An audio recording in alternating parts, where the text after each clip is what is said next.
Praise the Lord. யோவான் 6ஆம் அதிகாரம் 1 முதல் 15 வரையுள்ள வசனங்கள். இவைகளுக்கு பின்பு இயேசு திபேரியா கடல் எனப்பட்ட கலிலேயா கடலின் அக்கறைக்கு போனார்.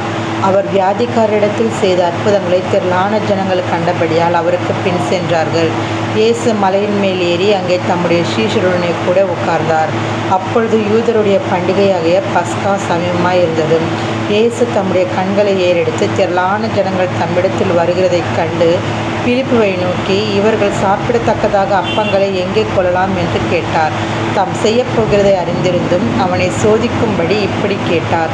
பிலிப்பு அவருக்கு பிரதித்திரமாக, இவர்களில் ஒவ்வொருவனும் கொஞ்சம் கொஞ்சம் எடுத்துக்கொண்டாலும் 200 பணத்து அப்பங்களும் இவர்களுக்கு போதாதே என்றான். அப்பொழுது அவருடைய சீஷரில் ஒருவனும் சீமோன் பேதுருவின் சகோதரனுமாகிய அந்திரேயா அவரை நோக்கி, இங்கே ஒரு பையன் இருக்கிறான். அவன் கையில் 5 வார்கோதுமை அப்பங்களும் 2 மீன்களும் உண்டு. ஆனாலும் அவைகள் இத்தனை ஜனங்களுக்கு எம்மாத்திரம் என்றான். இயேசு, ஜனங்களை உட்கார வையுங்கள் என்றார். அந்த இடம் மிகுந்த புல்லுள்ளதாய் இருந்தது. பந்தியிருந்த புருஷர்கள் ஏறக்குறைய 5000 பேராய் இருந்தார்கள். இயேசு அந்த அப்பங்களை எடுத்து ஸ்தோத்திரம் பண்ணி சீஷர்களிடத்தில் கொடுத்தார். சீஷர்கள் பந்தியிருந்தவர்களுக்கு கொடுத்தார்கள். அப்படியே மீன்களையும் அவர் எடுத்து அவர்களுக்கு வேண்டிய மட்டும் கொடுத்தார். அவர்கள் திருப்தி அடைந்த பின்பு அவர் தம்முடைய சீஷர்களை நோக்கி, ஒன்றும் சேதமாய் போகாதபடிக்கு மீதியான துணிக்கைகளை சேர்த்து வையுங்கள் என்றார்.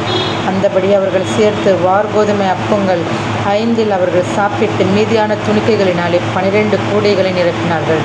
இயேசு செய்த அற்புதத்தை அந்த மனுஷர் கண்டு, மெய்யாகவே இவர் உலகத்தில் வருகிறவரான தீர்க்கதரிசி என்றார்கள்.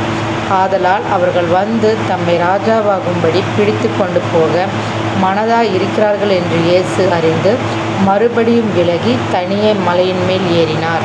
ஆமென்.